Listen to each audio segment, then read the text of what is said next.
bây ta tạo yêu một trò là chả bao cứ nữa xong nó bây giờ một trò là chả cứ buồn trả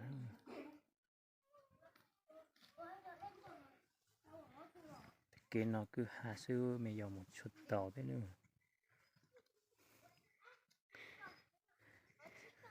cái mong nhỏ bên trong mà cái khứ rồi nó chắc cơ đi ô mong ọt tê lọt tiểu tên sang ô tụi nó biết cho bao cực tạ nữa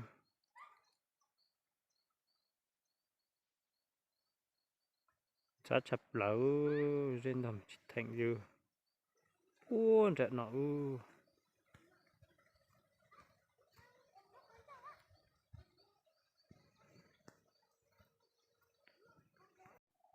bây giờ tôi chờ đại tế nó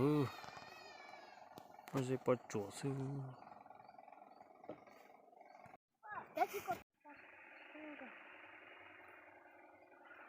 tên xác cử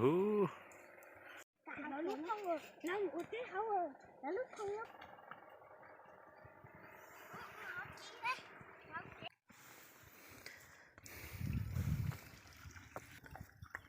tôi chọc kia đó là lúc chơi nữa Họ này thao đã ở chế bây giờ. nhỉ còn nhiều nữa Anh lúc không ta nè. Đó, thao đã ở chế cơ. Thao đã thì mua nó chỉ đi còn. thế đương nhiên giống chuyện là tê tầm mong chọc bua tị nào thế nào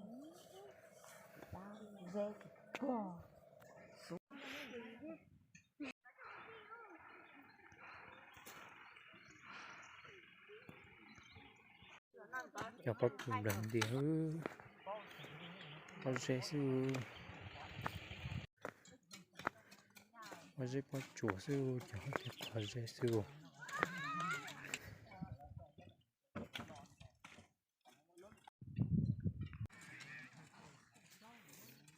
từ ta nó từ chuồng đi nữa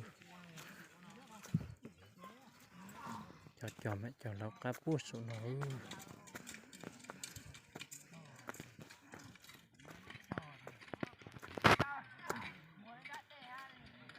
ô bệnh nó này một tên nó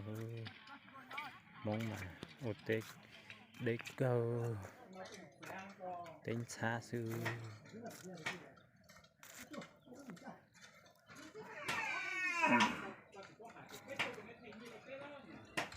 buồn ta nữa bé bị trọc ra là một chế sỏi nung sát cơ